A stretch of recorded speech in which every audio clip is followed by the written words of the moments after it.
আর কিছুক্ষণের মধ্যে যে সাংস্কৃতিক অনুষ্ঠান প্রিন্সেপ ঘাটে প্রাক এই 12তম আন্তর্জাতিক যোগ দিবসকে কেন্দ্র করে প্রিন্সেপ ঘাটে মানে হতে চলেছে, সেটার যে প্রস্তুতির পর্ব তা কিন্তু প্রায় একদম শেষ মুহূর্তে। তোমরা দেখতে পাচ্ছি যে মেন গেট থেকে এইভাবেই কিন্তু আলপনার মতন করে একটা চাদর বেছানো হয়েছে বা গালিচা বেছানো হয়েছে এবং এখান থেকে সরাসরি যা কিন্তু চলে যাবে সামনে গঙ্গার পাড়ের দিকে।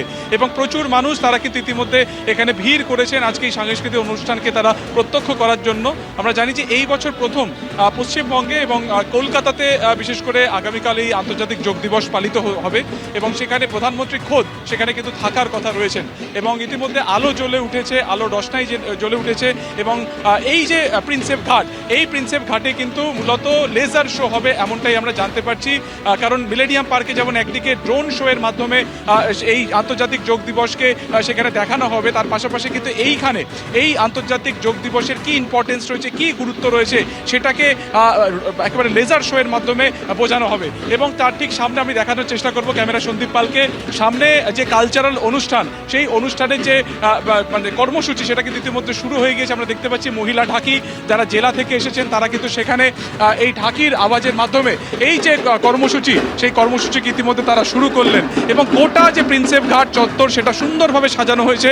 মূলত এই যোগ ব্যায়াম দৈনন্দিন জীবনে কতটা গুরুত্বপূর্ণ, কতটা তা মানসিকভাবে চাঙ্গা করে সাধারণ মানুষকে, সেই বিষয়টিকে কিন্তু প্রত্যেকটা ট্যাবলো, প্রত্যেকটা যে কাট আউট তার মাধ্যমে বোঝানোর চেষ্টা হয়েছে।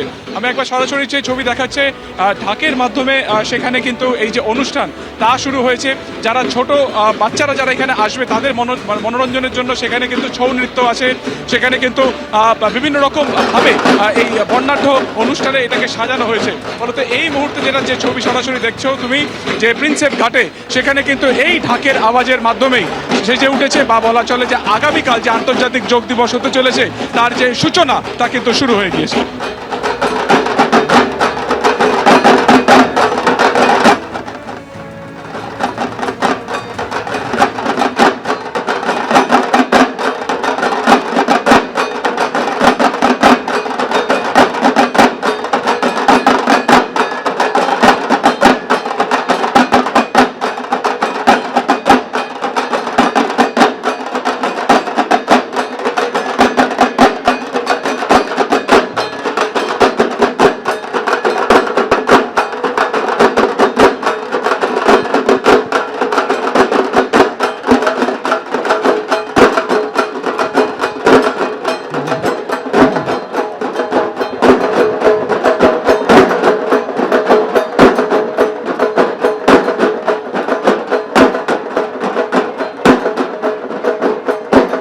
এবিপি আনন্দ, এগিয়ে থাকে, এগিয়ে রাখে।